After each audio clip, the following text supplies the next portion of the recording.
Hello and welcome to the Week 3 and 4 edition of Coach's Corner here on Leominster TV. I'm Todd Robbins, joined as always by Leominster High School head coach Dave Palazzi as we welcome you to this edition of the Coach's Corner. Coach, Week 2, tough week, 33-7 loss against Everett. It was a football game, and I don't think there was anything involved in it that we weren't expecting. They were big, they were powerful, they dominated in 3 phases of the game. So you knew what you were up against when you went out there, and the game plan went somewhat successfully.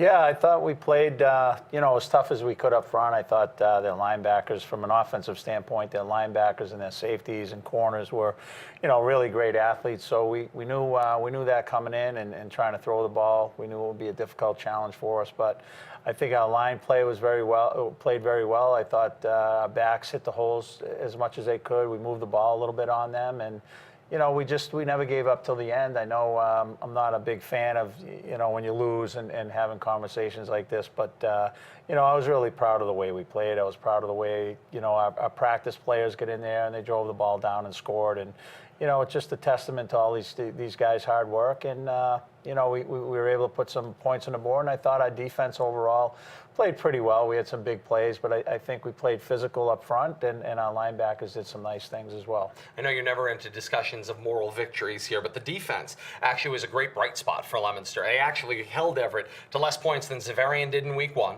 Seemed they controlled the line at points up front. That's a bright spot to build on going forward.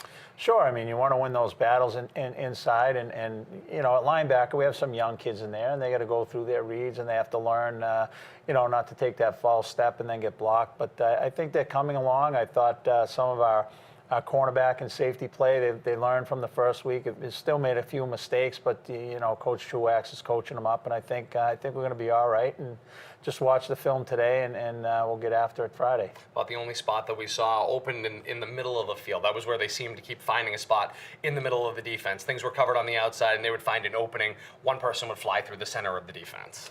Yeah, I mean, they have good speed, and when you're trying to, protect the run game and read the tackles. I mean, we're just not reading the heads pop up. You gotta make that read. You can't come downhill. And I thought, we have some new guys back there, and we coach it up, and it didn't happen again. I mean, we just got outbeat on a few of them. We were there, but their athletic ability just overtook us. So, we were in the right spot, but we just didn't make the play. Offensive side of the game, I know this is somewhat the side that's going to frustrate you more. 14 points in 2 weeks is not something that you're happy to see. I know you have a game plan and the way you want to be able to advance it down the field, but the offense looked calmer, and it looked cleaner than it did in Week 1. Yeah, we eliminated the mistakes, and I think that's a good point. And we just got to get our rhythm, get our identity. I mean, we got some new receivers in there and some new linemen, and just to collectively, offensively, it's pretty tough. I mean, we played 2 very good teams. I mean, Marlboro's a good defensive football team, and obviously Everett is, and it's hard sometimes to maintain your confidence as a coach with things you're trying to call, and you got to be patient, and you got to, try to work things. I mean, I'm not most notably known for my patience, so to speak. So, I got to do a better job working with some of our plays and just, going over the simple things that we do on offense and get better on those and not really add things. So, but overall, I think the guys worked hard, and we'll be ready to go by Friday. For better, for worse, the quarterback position is always the one that draws a lot of attention.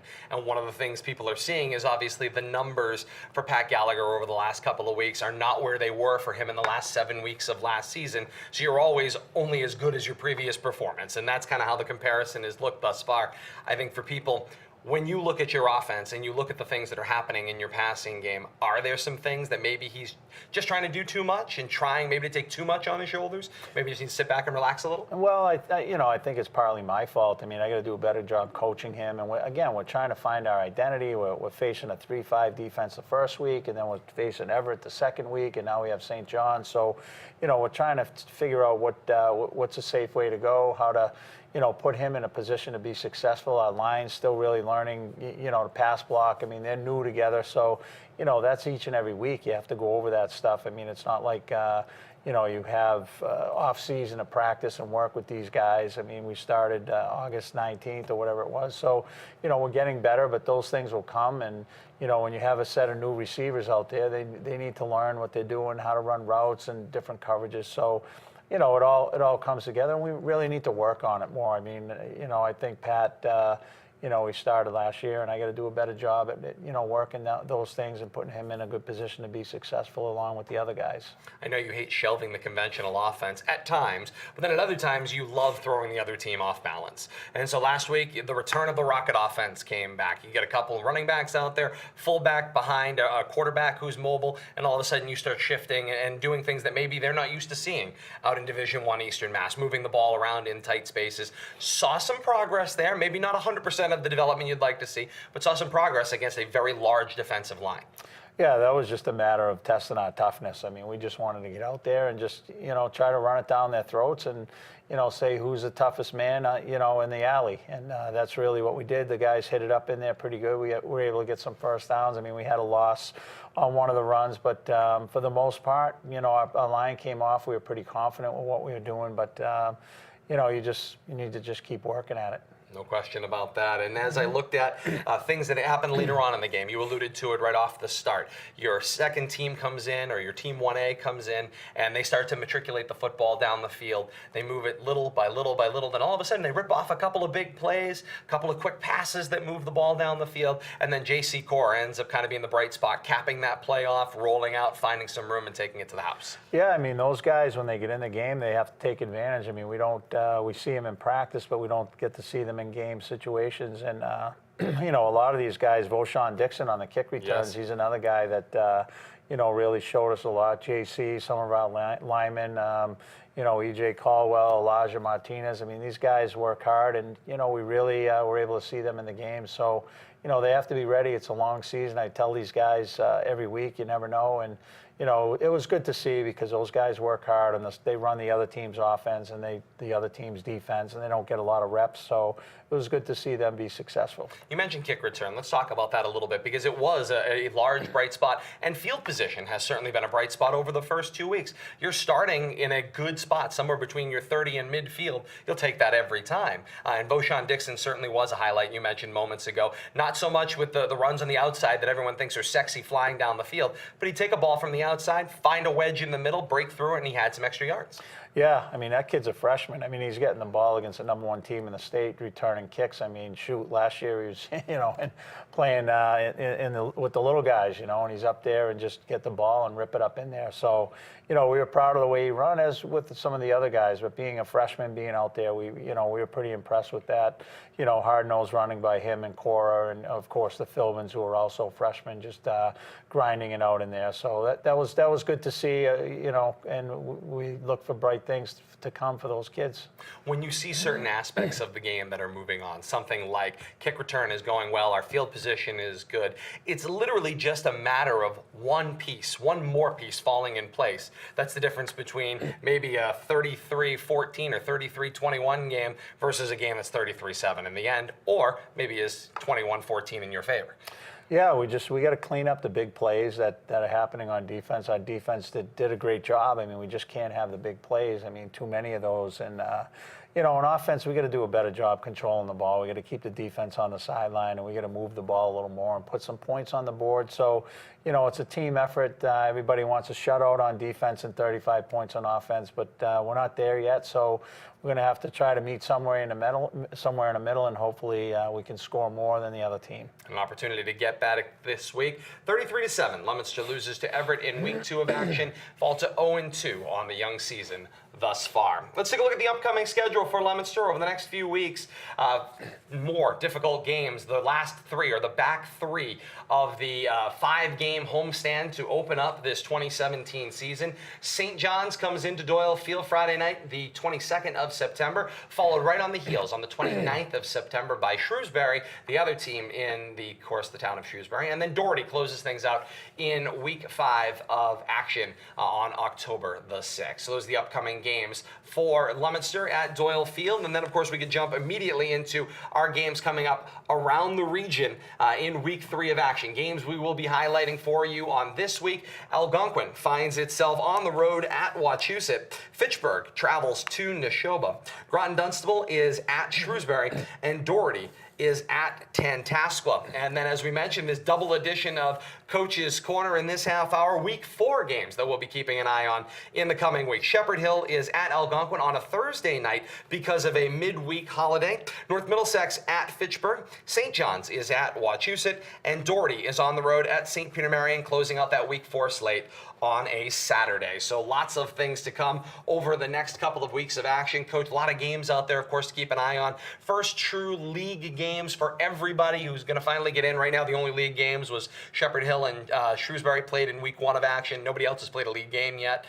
So an opportunity here for everyone to kind of get into league action over the next couple of weeks. What are you looking for in Division 3 Central Mass in the next couple of weeks? Just looking to try to get a win. I mean, we have 6 games to ride out the end of the season. They're all in our league, and we have to take them one at a time. We really can't control what other teams do, so we're looking forward to trying to get better this week. We play a difficult St. John's team, and just got to be one game at a time. It's an 8-week schedule to try to get into the playoffs. Every game's important. Every point is important. So, that's really where our focus is. It's difficult, obviously, to start 0-2, and then you're facing another great team in St. John's. But we have to step it up, and we really need to play well this Friday night at home.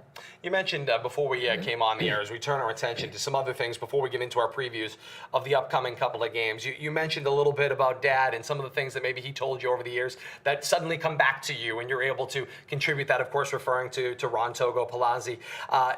As you go through, games and you start to run into situations, you've seen so many over the years. Do you find yourself, in addition to Dad, do you find yourself remembering other people along the way that you're like, oh man, I remember when they told me this, that's going to be useful in this situation? Yeah, I mean, my dad was famous. We'll be all right, everything's going to be all right. Just keep working hard, and that's the way he taught us all, people my age, how to play football, and just keep coming back and playing and sticking together. I mean, you can't win every game. You have to play as hard as you can, minimize the mistakes. So, it's tough sometimes. It's Lumberster football. We're not winning right now, but it's not how you start, it's how you finish, and that's really where what I told the kids today. I mean, we just have to keep playing and play out the schedule and just keep working. You've had a chance to play for a lot of coaches beyond, of course, Togo. Tell me, which ones do you remember in particular you maybe consider a little bit of additional influences outside of Ron? Yeah, I don't know how this story came up. Coach Reed was my coach at UMass. He's now a BC defensive coordinator.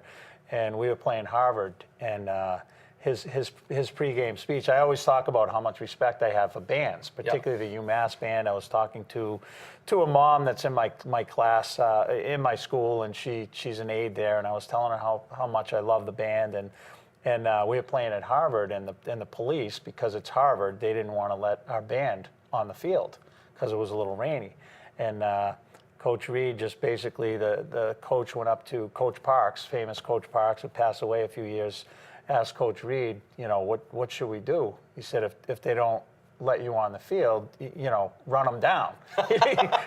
He used some more colorful language like that, but our whole pregame speech was the fact that they wouldn't let our band on the field, and we were ready to kill somebody. I mean, we just, because that's how we were taught to respect other people, respect people's passion. They were part of our school, and we didn't want to take any of that. So we were furious. We came, rifling out of the locker room. I mean, we stroked them like 42-25. I mean, it was great. And after that, Coach Reed, I think he had Coach Parks break us down after the game. I mean, Parks break us down after the game, the band director. That's That's just so I always think of that when I'm at Doyle Field, the band, the cheerleaders, the fans. I mean, it's all one.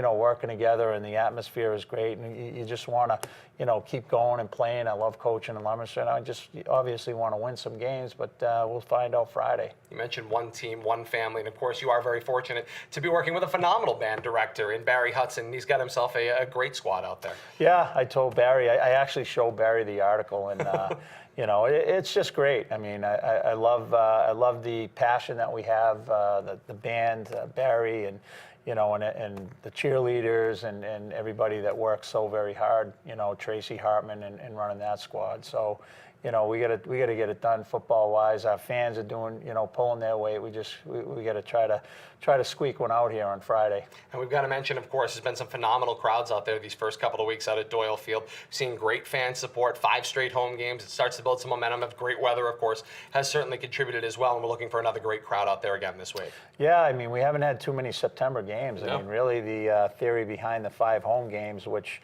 if anybody's interested, it just happens that the way they gave us the schedule, all the teams that we played last year, we played away. And, didn't really feel too good about driving into Everett on a Friday, so we got that game at home. But, it's just the way it pans out, and hopefully we can get some excitement and get some magic there Friday night for our team and get some good bounces and have things go our way.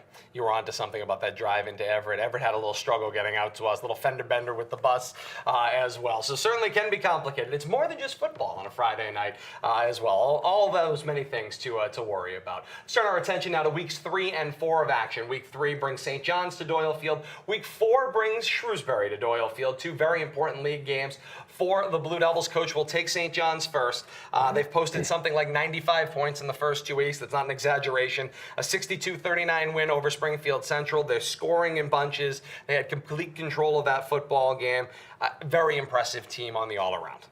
Yeah, I mean, they Catholic Memorial in the first week, they really took it to them 33-7 or whatever it was, and then Springfield Central is a great program.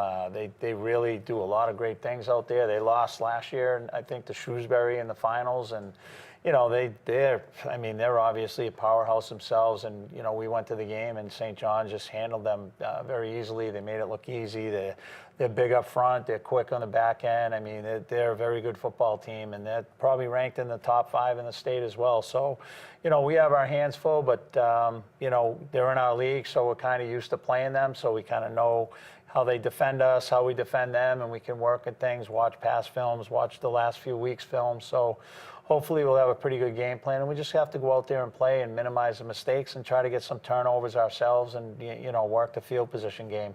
It's always great when you see 2 coaches that match up against one another and the amount of respect that both coaches and the teams bring against one another. And it was mentioned at the end of the article about this win they had against Springfield Central that they were coming to Leominster next.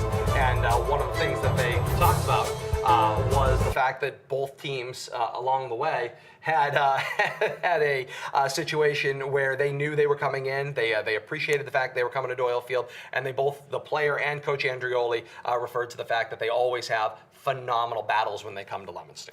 Yeah, they're always very good games. I mean, in the past, we've had an overtime game in Leominster before. We've had the playoff games, a 52-41 game. We had the game, whatever it was, 32-something. I mean, there's always close games at Doyle Field. I mean, we've been on the good end of those, and we've been on the bad end. So, they're right when they say that. It's great battles. I mean, going back and forth, and you have the red and the blue. I mean, it's just all makes sense. I mean, everybody on our side doesn't have a stitch of red on, and anybody on their side doesn't have a stitch of blue. And it's really, it's tremendous to play in a rivalry like that. And I have a lot of respect for their program. And it's high school football. They do it the right way.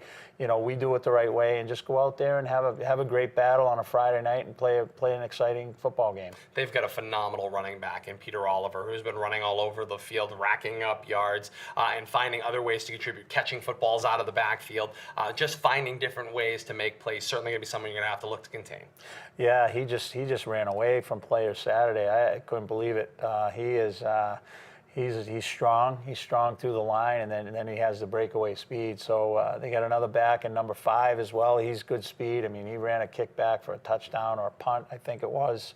They have speed all over the place. They're big up front. Their quarterback's good. I mean, they're good every facet of the game. So we really have to tighten the ship and know what we're doing and play our best game Friday.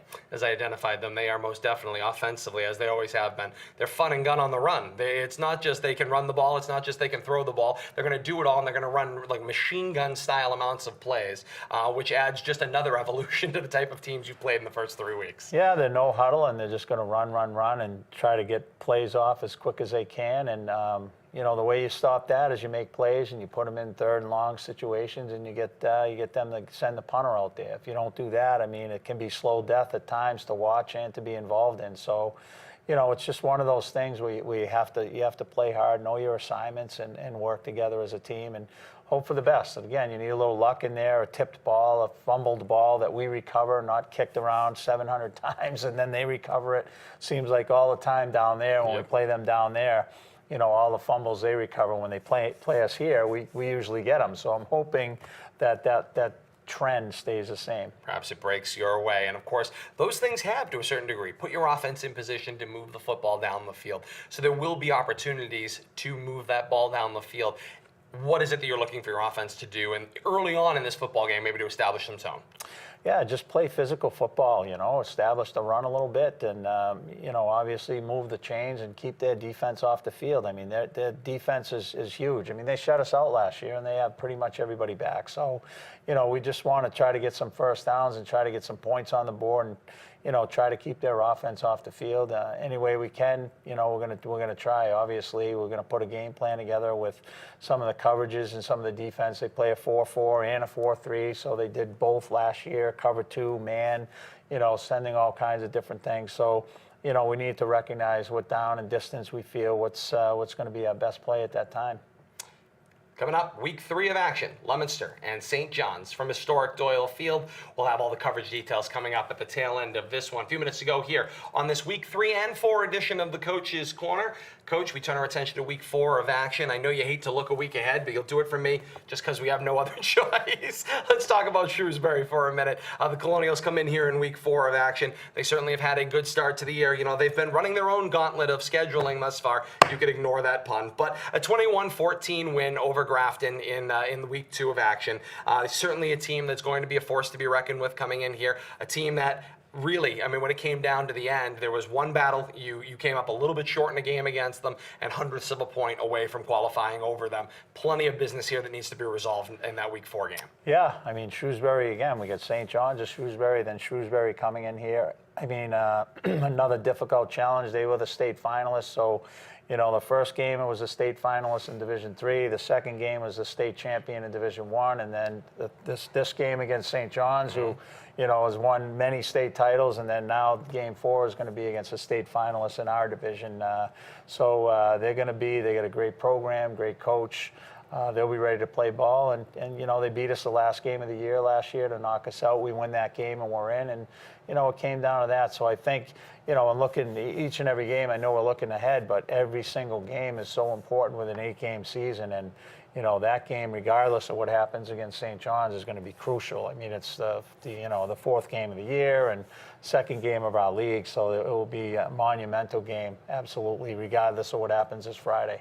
When you look at their team, their I formation is always an interesting base because it involves some combinations of power running and then all of a sudden the ability to fake off of that and then find a receiver down the field. It is absolutely a true hybrid I formation offense. Presents some different challenges for your defense. Yeah, they do a lot of gun stuff. They do a lot of read, like Marlboro would, but out of the gun, and then they do play action, so that presents a lot of problems. But crossing routes, and their quarterback's just incredible. I mean, the man is just a dangerous human. From freshman year? Yeah, so the Campanile kid, he had a great game last week, and they, he's a dangerous kid. So we, looking down the road, he's definitely. I knew last year he had another year, so he's definitely going to be the person every team's going to have to stop if they want to beat Shrewsbury. Their defensive side of the football plays some combination of a 3-5.